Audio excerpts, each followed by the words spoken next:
Cette turbine a été mise en place pour récupérer donc l'énergie qui se perdait et pour respecter donc l'environnement. Le retour sur investissement serait d'à peine 6 ans. La mise en place d'une turbine type Pelton permettrait de produire l'équivalent de 2 millions de kWh, ce qui rapportera à la ville 150 000 € par an.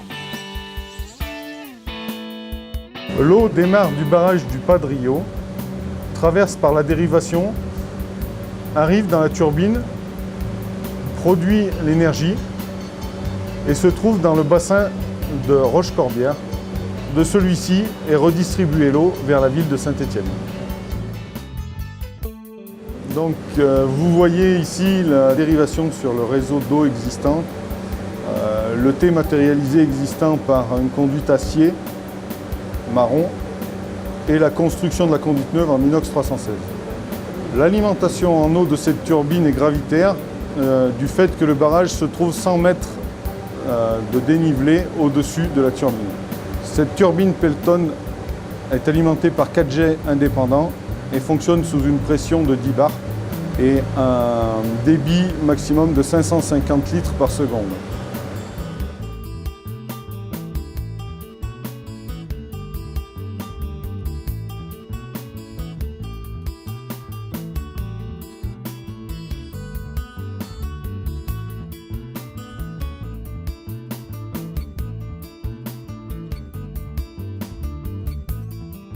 Un appel d'offres a été lancé, c'est donc l'entreprise Cegelec qui a été retenue pour réaliser ces travaux. Le marché a été notifié donc en juillet 2014 et cette entreprise avait 12 mois pour réaliser les travaux. Faut savoir que le site, on est à 800 mètres d'altitude, on est dans le massif du Pilat, les conditions météorologiques n'ont pas toujours été favorables. N'empêche que l'entreprise a bien tenu les délais et après donc, les tests d'usage, les essais de performance sur la turbine, celle-ci a été mise en service de manière définitive le 27 août 2015. Le rendu de cette étude de faisabilité a montré que le retour sur investissement serait d'à peine 6 ans et que la mise en place d'une turbine type Pelton permettrait de produire l'équivalent de pratiquement de 2 millions de kWh, ce qui rapportera à la ville 150 000 € par an. Ce qu'il faut savoir également, c'est qu'on est à l'intérieur du parc du Pilat et que bien sûr l'entreprise chargée de réaliser les travaux a dû prendre toutes les précautions nécessaires pour respecter l'environnement de tout le site.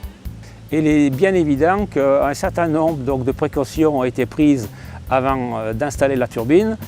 Déjà, on a demandé aux turbiniers et l'entreprise retenue pour installer cette turbine qu'elle ait bien sûr l'agrément ACS, c'est l'agrément de conformité sanitaire, et ensuite de prendre des précautions vis-à-vis de l'alimentation en eau potable de la ville de Saint-Étienne, parce que bien sûr il ne fallait pas bloquer l'alimentation de la ville de Saint-Étienne et voir avec l'organisme qui gère l'exploitation de l'alimentation en eau potable, de voir avec lui quels étaient les créneaux qui nous permettaient de pouvoir travailler en toute sécurité.